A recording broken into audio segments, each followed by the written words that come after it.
In last video, we were discussing about the manufacture of sulfuric acid by contact process, and as you know, the second step, oxidation of sulfur dioxide into sulfur trioxide, it is reversible process and exothermic, and yield of sulfuric acid, it is decided by this step, and parameters like temperature, pressure, catalyst, okay, these are decided or optimized on the basis of Le-Chatelier's principle. So in this video we are going to discuss the optimization of the parameters like pressure, concentration, etc. for the effective conversion of sulfur dioxide into sulfur trioxide and to get the better yield of concentrated sulfuric acid. Now, effect of pressure.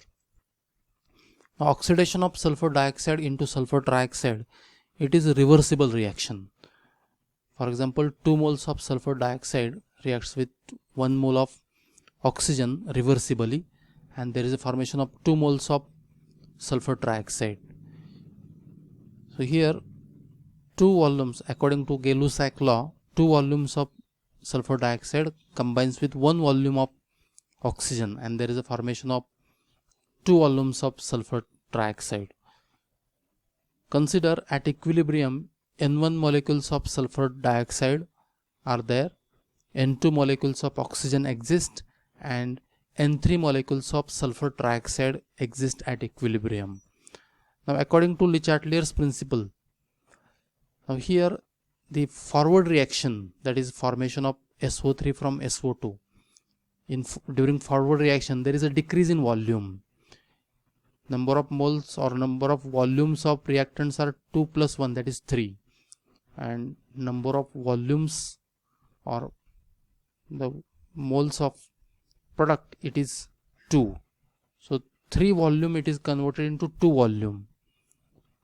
3 volumes of reactants converted into 2 volume of product.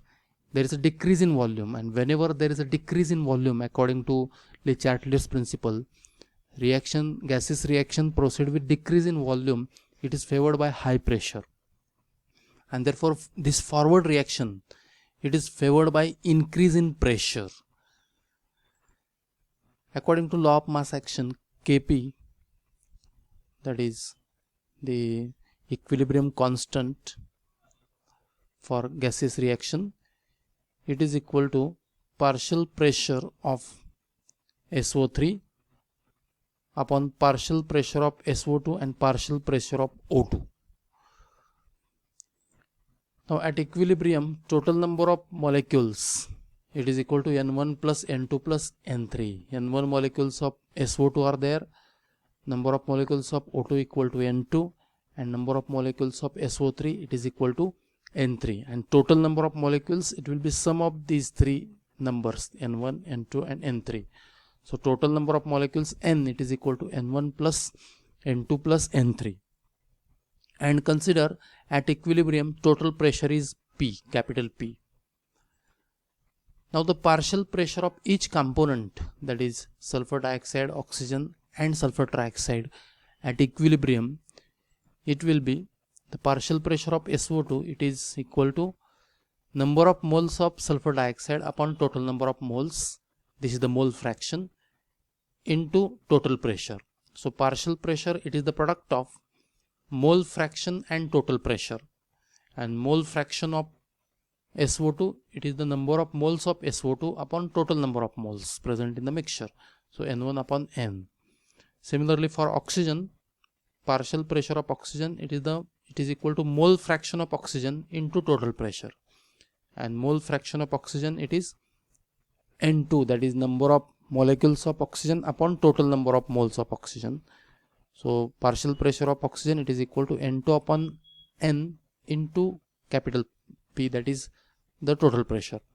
Similarly partial pressure of SO3, it is equal to mole fraction of SO3 into total pressure, and mole fraction of SO3, it is total number of moles of SO3, that is N3 upon total number of moles.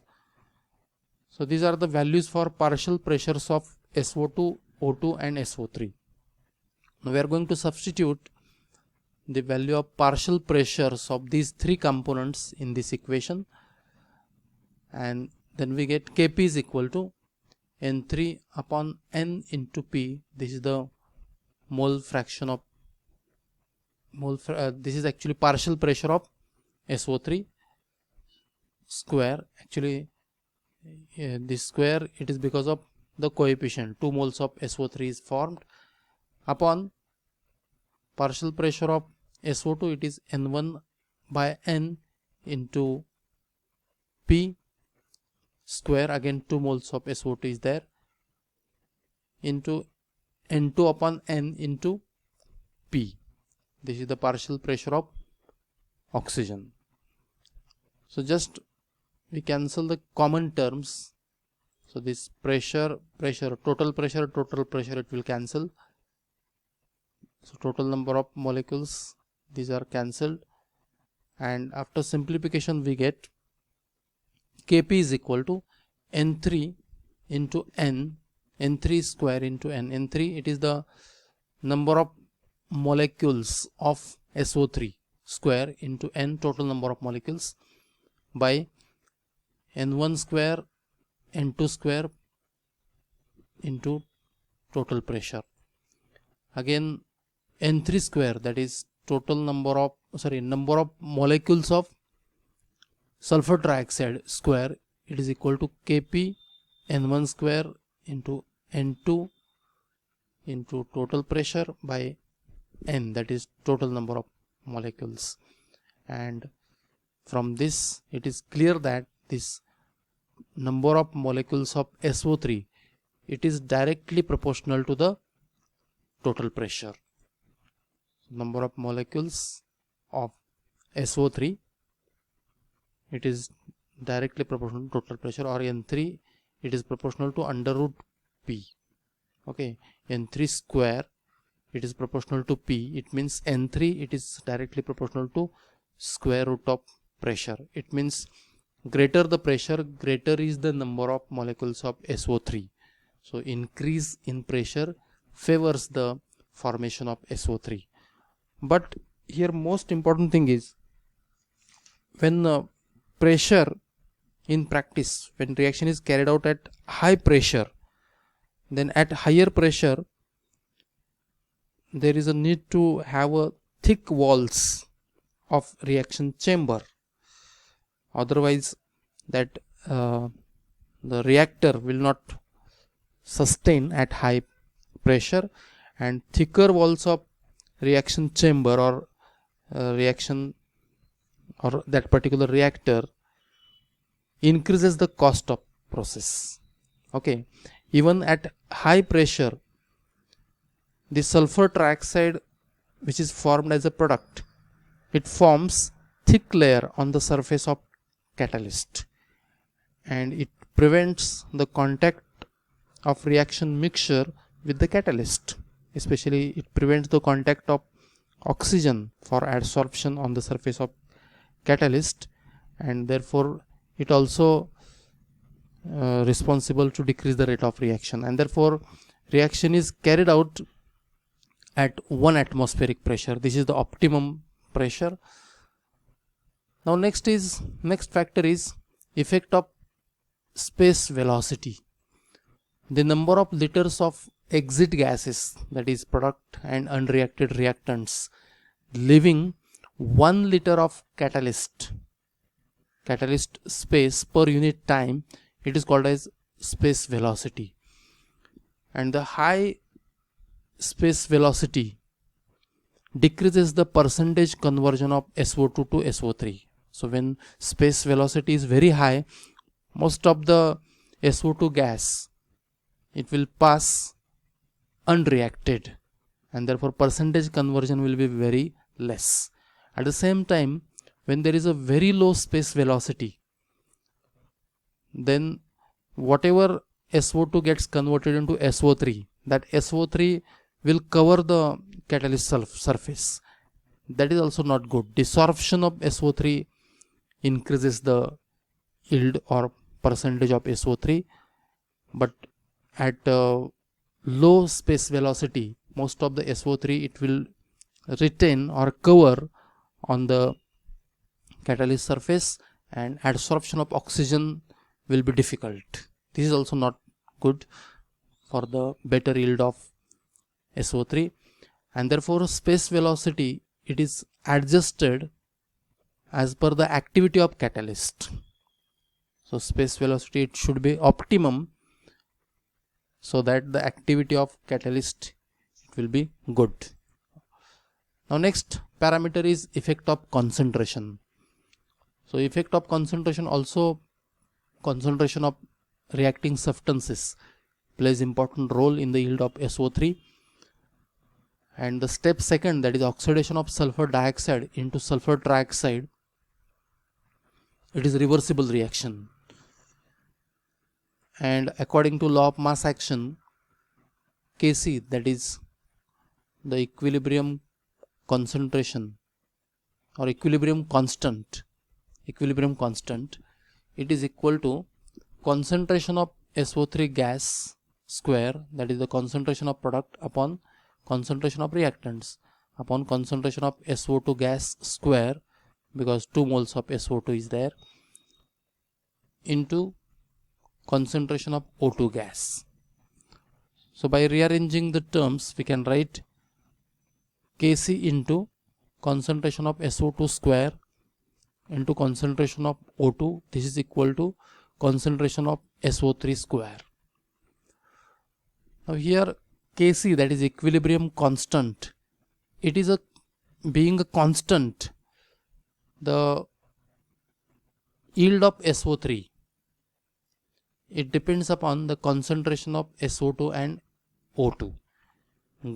Greater the concentration of SO2 and O2, greater is the concentration of SO3, because this Kc is a constant, and therefore when Kc remains constant, the concentration of SO3 is increased only when the concentration of O2 and SO2 is increased. It means in order to get better concentration or better yield of SO3, concentration of SO2 and O2 is, it should be higher, and the optimum proportion of oxygen is to sulfur dioxide, it is 1:3. So 1 mole is to 10 moles, or 1 volume is to 10 volume. And in this way, for the manufacture of sulfuric acid by contact process, the second step, that is oxidation of sulfur dioxide into sulfur trioxide, plays very important role. The yield of SO3, it is optimized on the basis of Le Chatelier's principle, and here, as I explained, in short, I will summarize it again.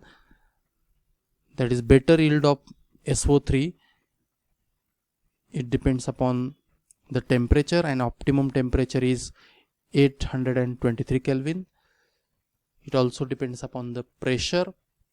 Optimized pressure is 1 atmospheric pressure. So rate of reaction, it is increased by catalyst. Platinized asbestos or finely divided vanadium pentoxide acts as a catalyst. Then the space velocity, it should be moderate, and concentration of SO2 and O2, it should be in the proportion 1:10, or it should be somehow higher the concentration of SO2 and O2, greater is the yield of SO3. So in next video, we are going to discuss the process of manufacture of sulfuric acid by contact process.